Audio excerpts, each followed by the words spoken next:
Hi hello namaste welcome back to our channel వరద వన్యాపు వాడు ఆగేలా లేడు గురు. So guys, welcome back to our channel. ఈ రోజు వచ్చేసరికి నిన్న జరిగిన సిఎస్కే వర్సెస్ డీసీ మ్యాచ్ చూద్దాం. అలాగే పంజాబ్ వర్సెస్ ఆర్ఆర్ మ్యాచ్ గురించి కూడా చూద్దాం. అలాగే ఈ రోజు జరగబోయే ఇంకో షాకింగ్ న్యూస్ ఉంది. ఈ రోజు సండే కానీ ఉన్నది ఒకటే మ్యాచ్. సో ఒక మ్యాచ్ ఉంది, అదే ఎస్ఆర్హెచ్ వర్సెస్ జీటీ మ్యాచ్. ఆ మ్యాచ్ గురించి కూడా చూసేద్దాం. సో టైం వేస్ట్ చేయకుండా let's get into the content. దానికంటే ముందు ఎవరైనా సబ్స్క్రైబ్ చేసుకోబోయింటే ప్లీజ్ డూ సబ్స్క్రైబ్. వీడియోని లైక్ చేయండి, లాస్ట్ వరకు చూసే చిన్న కన్సిడరేషన్ చేయండి. Okay, coming to the video. Chennai versus DC toss అయితే గెలిచారు. సో మనం చెప్పుకున్నట్టుగానే టాస్ గెలిచిన టీం బ్యాటింగ్ ఎంచుకుంది. సో పవర్ ప్లేలో మ్యాచ్ స్టార్ట్ అయితే రాలేదు. మెగ్గర్ ఫస్ట్ ఓవర్లోనే అయిపోయాడు. 5 balls 0 runs. Khaleel Ahmed again కొత్త బాల్తో వికెట్ అయితే తీసాడు. సో ఈ రోజు ఓపెనింగ్ చేస్తున్న కేఎల్ రాహుల్ నుంచి మంచి పెర్ఫార్మెన్స్ చూసాం. 77 కొట్టాడు. తనతో పాటు అభిషేక్ పోలర్ కూడా మంచి స్టార్ట్ అయితే ఇచ్చాడు. 9 balls 22 అలా ఉండేవాడు. So they got good start. తర్వాత వచ్చిన అక్షర్ పటేల్ నుంచి కానీ సమీర్ రిజ్వీ నుంచి కానీ చిన్న చిన్న క్యామియోస్ చాలా బాగా అయితే ఆడారు. సో వాళ్ళకి ఆ చిన్న చిన్న క్యామియోస్తో ఆడుతుంటే ఒక పక్క రాహుల్ మాత్రం దొరికినప్పుడల్లా మంచి మంచి సిక్స్లు అయితే కొట్టాడు. మంచి షాట్లతో ఫోర్లు, ఫీల్డ్ ప్లేస్మెంట్స్ కూడా చాలా నీట్గా ఉపయోగించుకున్నాడు. సో ఓవరాల్గా ఢిల్లీ వచ్చేసరికి ఫైనల్గా 183 runs అయితే కొట్టారు. మనం ప్రీషోలో చెప్పుకున్నాం 170, 175 మధ్యలో ఏ స్కోర్లో ఉన్నా సరే అది డిఫెండబుల్ స్కోర్. సో వాళ్ళు అబోవ్ పారే వచ్చింది, 183 runs కొట్టారు. చెన్నై అసలు సెకండ్ ఇన్నింగ్స్లో ఏ దిశలో కూడా వాళ్ళు ఈ టార్గెట్ని చేస్తారు అనిపించలేదు. సో వచ్చిన ప్రతి బ్యాట్స్మెన్ వచ్చినట్టే పెవిలియన్కి చేరారు. కానీ పాపం విజయ్ శంకర్ మాత్రం విముక్తి దొరకలేదు. తను కూడా వెళ్దామని అనుకునేవాడు కానీ ఢిల్లీ బౌలర్స్ మొత్తం తను పంపించలేదు. చాలా క్యాచ్లు వదిలేరు. ఎల్బిడబ్ల్యూ రివ్యూస్ అడగలేదు. సో పిల్లే చేయలేదు అసలు. So I think maybe they don't want Vijay Shankar wicket. So fans అందరూ తినేస్తున్నారు అని చెప్పి ధోని కూడా ఈరోజు 10 ఓవర్లు అప్పుడే దిగిపోయాడు. సో ఈ అంటే ఇప్పుడు మన మంచి విష్ణుడు ఎలా ఉంటుంది, లెట్ దెమ్ నో అంకుల్ అని. సో తన బాధ ఏంటో ఫ్యాన్స్కి చెప్దాం అని చెప్పి దిగాడు. సో ఇప్పుడు ఫ్యాన్స్కి అర్థమై ఉంటుంది ధోని లాస్ట్ 3-4 hours దిగితేనే బెస్ట్ అని. So this is about Dhoni. Fans ఎవరైనా తిట్టుకోకండి, జస్ట్ ఫర్ ఫన్. ఇదనమాట. సో బౌలింగ్ వచ్చేసరికి ఖలీల్ అహ్మద్ 2 wickets తీసాడు. నూర్ అహ్మద్ అగైన్ 1 wicket తీసాడు. పత్రానా డెత్లో వికెట్ తీసాడు. సో దర్ బౌలింగ్ ఈ వికెట్ సార్టెడ్. అంటే ఆ బౌలింగ్ లో కూడా నువ్వు 1-3 కొట్టావంటే ఇట్స్ గుడ్. డీసీ బ్యాటింగ్ కూడా చాలా స్ట్రాంగ్ గా కనిపిస్తుంది. So coming to DC bowling, Vipraj Nigam 2 wickets తీసాడు. కుల్దీప్ యాదవ్ 1 wicket తీసాడు. సో స్టార్క్ 1 wicket తీసాడు. స్టార్క్ చాలా ఇంపార్టెంట్, గైక్వాడ్ వికెట్ తీసాడు. గైక్వాడ్ లాస్ట్ ఫ్యూ మ్యాచెస్ గా షార్ట్ బాల్ గా అవుట్ అవుతున్నాడు. So it's a problem of concern for him. ఇది నేను మ్యాచ్ వచ్చేసరికి ప్లేయర్ ఆఫ్ ది మ్యాచ్ అయితే కేఎల్ రాహుల్ ఇచ్చారు. సో ఇంకా చెప్పక్ కంచెకోట అనుకోవడం వేస్ట్ చెన్నై ఫ్యాన్స్. ఎందుకంటే చెప్పక్కి ఆల్రెడీ ఆర్సీబీలో మ్యాచ్ గెలిచారు, డీసీలో మ్యాచ్ గెలిచారు. So CSK lot of questions to answer. చాలా చేంజెస్ అయితే చేస్తున్నారు. కాన్వేని తీసుకొచ్చారు, ముఖేష్ చౌదరిని తీసుకొచ్చారు. వచ్చిన ఎవరు క్లిక్ అయితే అవ్వట్లేదు, అందరూ ఫెయిల్ అవుతున్నారు. సో వాళ్ళకి top of the order batting problem ఉంది, మిడిల్ ఆర్డర్ ఫామ్ లో లేరు. So everything is concern for them. They some one has to step up for them in that batting order. ఇది ఖచ్చితంగా చేయాలి. So this is about that match. ఇంకో match ఉంది, ఆ match గురించి చూసేద్దాం. ఇది పంజాబ్ వర్సెస్ రాజస్థాన్ రాయల్స్. ఇది మనం అనుకున్న పర్ఫెక్ట్ గా అయితే అవ్వలేదు మ్యాచ్. సో టాస్ గెలిచి బౌలింగ్ ఎంచుకున్నంత వరకు వెరీ గుడ్. పంజాబ్ టాస్ గెలిచారు, బౌలింగ్ ఎంచుకున్నారు. సో పవర్ ప్లేలో ఎటువంటి వికెట్స్ అయితే రాలేదు, ఎందుకంటే జైస్వాల్ అండ్ శాంసన్ నుంచి చాలా మంచి ఇన్నింగ్స్ చూసాం. రన్స్ అంత ఫ్లూయెంట్ గా రాకపోయినా సరే వికెట్ అయితే ఎక్కడ ఇవ్వలేదు వాళ్ళు. So that's good. అంటే 90 runs స్టార్ట్ అయితే వచ్చింది. తర్వాత శాంసన్ మొమెంటమ్ ని అందుకునే వ్యవధిలో శాంసన్ అయితే అవుట్ అయ్యాడు. తర్వాత వచ్చిన పరాగ్ స్టార్టింగ్ కొద్దిగా స్లోగా స్టార్ట్ చేసిన ఫినిషింగ్ మాత్రం మంచి ఫినిషింగ్ ఇచ్చాడు. సో ఒక పక్క జైస్వాల్ ఫామ్ లో అనుకుంటే ఈ మ్యాచ్ జైస్వాల్ కూడా ఫామ్ లోకి వచ్చాడు. ఫీల్డ్ లో కూడా మంచి ఫీల్డింగ్ చేశాడు, బ్యాట్ తో మంచి షాట్స్ అయితే కొట్టాడు. తన దగ్గర ఉన్న ఆ అగ్రెసివ్ ఇంటెంట్ ఏదైతే ఉందో, ఆ బ్యాటింగ్ లో ఫ్లామ్ బాయిన్సీ అంటారు కదా, జైస్వాల్ బ్యాటింగ్ లో అది ఉంటుంది ఖచ్చితంగా. 45 balls లో 67, అంత పెద్ద స్ట్రైక్ రేటింగ్ కాదు అది. కాకపోతే తన నుంచి చాలా మంచి పెర్ఫార్మెన్స్ వచ్చింది. ఎందుకంటే ఫామ్ లో లేని తను 67 కొట్టాడంటే నెక్స్ట్ మ్యాచ్ నుంచి ఆర్ఆర్కి ఇంకొద్దిగా యాడెడ్ అడ్వాంటేజ్ అవుతుంది అది. సో నెక్స్ట్ వచ్చిన నితీష్ రాణా మళ్ళీ లాస్ట్ మ్యాచ్ ఫామ్ కొనసాగించాడు. 2 బౌండరీలు చక్కచక్క కొట్టాడు, కానీ అదే వ్యవధిలో అయిపోయాడు. తర్వాత హెట్మెన్ కూడా ఓ నైస్ లిటిల్ క్యామియో అయితే ఆడాడు. So this about Rajasthan batting. Final గా వాళ్ళైతే 205 runs అయితే కొట్టారు. సో అది చేసింగ్ వచ్చిన పంజాబ్ కి స్టార్ట్ అయితే దొరకలేదు. నిన్న జఫ్రా ఆర్చర్ వేసినవి బంతులు కావు, అవి బుల్లెట్లు. ఏమైనా వేసాడా భయ్యా అది.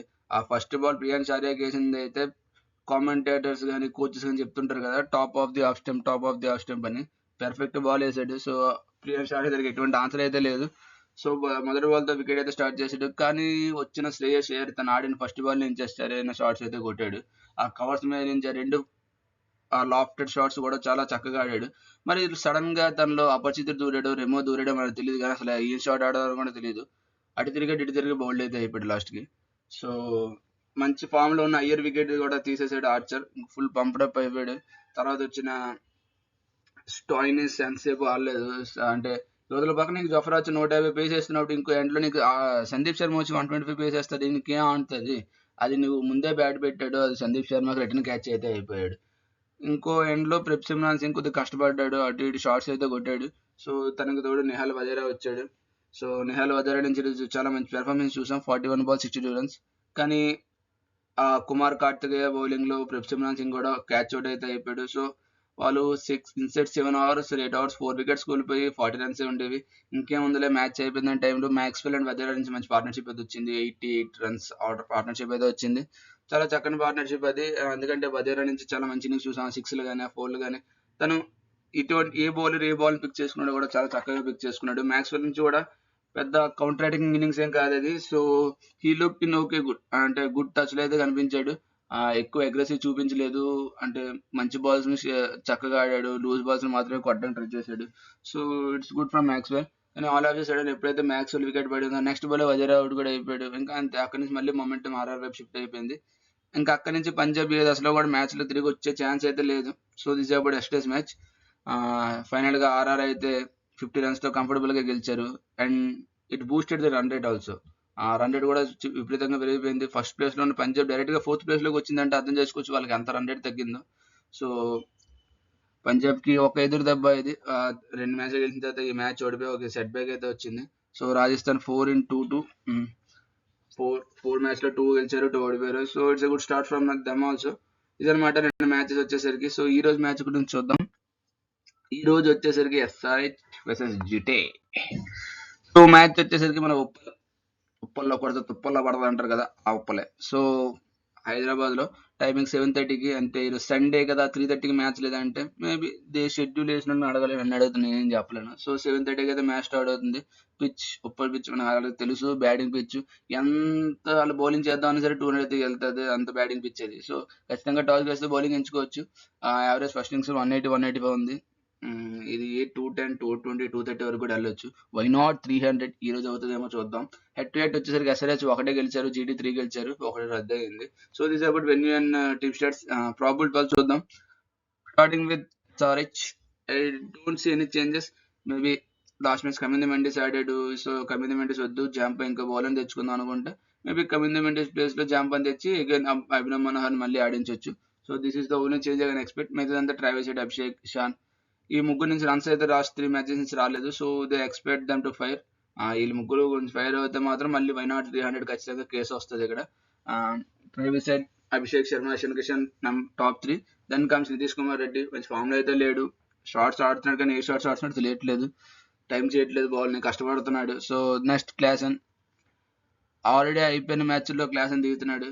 ఇంకా అప్పటికే సగం మ్యాచ్ చచ్చిపోయి ఉంటుంది, దాన్ని బతికించాలనుకుంటున్నాడు కానీ మిగతా వాళ్ళు చంపేస్తున్నాడు దాన్ని. సో క్లాస్ నుంచి కూడా ఇంకో మంచి ఇన్నింగ్స్ అయితే ఎక్స్పెక్ట్ చేస్తున్నారు.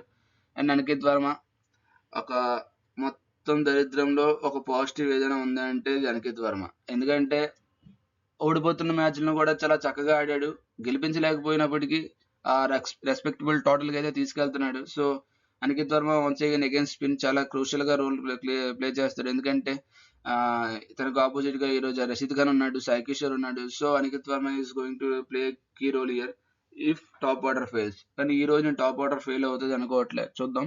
అగైన్ కమింద మెండిస్ ఆడితే కమింద మెండిస్ 7 లో వస్తాడు. ఇఫ్ నాట్ అభినవ్ మహనార్ 7 లో వచ్చి జాంపా నీకు ప్లేయింగ్ లో ఉంటాడు. దెన్ ప్యాట్ కమిన్స్ అసలు పడ్డాడు. సో షమి నుంచి ఎర్లీ విక్స్ కూడా కోరుకుంటారు ఖచ్చితంగా. So this about SRH 12. Player to watch out for is definitely Abhishek Sharma. ఎందుకంటే అభిషేక్ శర్మ రీసెంట్ గా ఫెయిల్ అవుతూ వస్తున్నాడు. ఒక మ్యాచ్ లో దండ్ కాదు రన్అట్ అయిపోయాడు. సో దట్ ఈస్ దాని గురించి ఏం చేయలేం. కాకపోతే ఈ రోజు మంచి పెర్ఫార్మెన్స్ అయితే ఎక్స్పెక్ట్ చేస్తున్నాం. సో నన్ను సిరాజ్ అగేన్స్ట్ ఎలాగా ఆడుతారో కూడా చూడాలి. So player to watch out is definitely Abhishek Sharma. GT చూద్దాం. GT 12, I don't think they are going to change. If Rabada is fit, Rabada will come, or else they will continue with the same team. So Subban and Sai Sujan opening వస్తారు. తర్వాత Buttler. ఆ top 3 heavy batting team ఇది. ఒకవేళ top 3 కానీ fail అయితే middle order ఎలా match అయితే save చేస్తారని చూడాలి. సో టాప్ 3 వికెట్స్ అయితే క్రూషియల్ గా మారుతాయి. దెన్ కమ్స్ షెరిఫన్ రుద్రఫోర్డ్, మంచి ఫామ్ లో ఉన్నాడు. షారుఖ్ ఖాన్, రాహుల్ టివాడి, రషీద్ ఖాన్ పెద్దగా టెస్ట్ అయితే అవ్వలేదు వీళ్ళు బ్యాటింగ్ యూనిట్ లో. సో నెక్స్ట్ రబాడా ఉంటే రబాడా ఖచ్చితంగా వస్తాడు, లేదా హర్షద్ ఖాన్ ఆడతాడు. సో మొహమ్మద్ సిరాజ్, ప్రసిద్ధ్ కృష్ణ, ఇషాంత్ శర్మ, సాయి కిషోర్, ఇది ఇలా ప్రాబబుల్ 12. మొహమ్మద్ సిరాజ్ మంచి ఫామ్ లో ఉన్నాడు. ప్రసిద్ధ్ కృష్ణ మిడిల్ ఓవర్ లో కానీ డెత్ లో కానీ చక్కగా బౌలింగ్ వేస్తున్నాడు. ఇది ఒక రెవల్యూషనరీ ఇయర్ ప్రసిద్ధ్ కృష్ణకి. తను ఎందుకంటే కొత్త బాల్ వేస్తాడు, హై బౌన్స్ వస్తుంది. సో ఆ type of bowler, slow balls వేయడం, యార్కర్స్ వేయడం. సో ఇది చాలా చేంజ్ అయితే వచ్చింది ప్రసిద్ధ్ కృష్ణ బౌలింగ్ లో. This is about probable 12 of GT. And coming to impact player to watch out for is definitely Sai Sudarshan. తన కన్సిస్టెన్సీకి ఖచ్చితంగా టేక్ ఏ బావండి. ఎందుకంటే ఆ కన్సిస్టెన్సీ ఏదైతే ఉందో అది ఈ లాస్ట్ ఫ్యూ ఇయర్స్ లో మనం ఏ బ్యాట్స్ నుంచి కూడా చూడలేదు. ఈవెన్ విరాట్ కోహ్లీ కూడా అప్లోడ్ ఫెయిల్ అవుతున్నాడు, బట్ సాయి సుదర్శన్ అయితే అవ్వట్లే. సాయి సుదర్శన్ ప్రతి మ్యాచ్ 50 అయితే కొడుతున్నాడు. మినిమం 50 రన్స్ గ్యారెంటీ వస్తుంది సాయి సుదర్శన్ నుంచి. So expect similar kind of innings from him. So ఖచ్చితంగా player to watch out for Sai Sudharsan ఇది guys. And batters to watch out for చూద్దాం. బ్యాటర్స్ టు వాచ్ ఖచ్చితంగా ఇది Mohammed Siraj versus SRS top order. Recent గా మొహమ్మద్ సిరాజ్ నుంచి మంచి పెర్ఫార్మెన్స్ వస్తున్నాయి. ముంబై నుంచి కూడా చూసాం. రోహిత్ శర్మ వికెట్ తీశాడు, రికిల్టన్ వికెట్ తీశాడు, ఆర్సీబీతో సాల్ట్ వికెట్ తీశాడు, పడికల్ వికెట్ తీశాడు. సో పవర్ ప్లే లో Siraj against SRH top order ఖచ్చితంగా మౌత్ వాటరింగ్ బ్యాటిల్ అవుతుంది. అండ్ మ్యాచ్ డిసైడింగ్ బ్యాటిల్ కూడా అవ్వచ్చు అది. ఎందుకంటే ఎస్ఆర్ఎస్ టాప్ హెవీ బ్యాటింగ్ కాబట్టి ఆ టాప్ నీకు వికెట్స్ తీస్తే ఖచ్చితంగా మిడిల్ ఆర్డర్ లా ఫెయిల్ అవుతుంది. So Siraj is going to play key role here. And ఇంకో బ్యాటిల్ వచ్చేసరికి మన ఎస్ఆర్ఎస్ బౌలింగ్, యాడమ్ జాంపా కావచ్చు, హర్షల్ పటేల్ కావచ్చు, మిడిల్ ఓవర్ వేసే బౌలింగ్ కున్నా మీ మిడిల్ ఓవర్ బ్యాటింగ్ కి.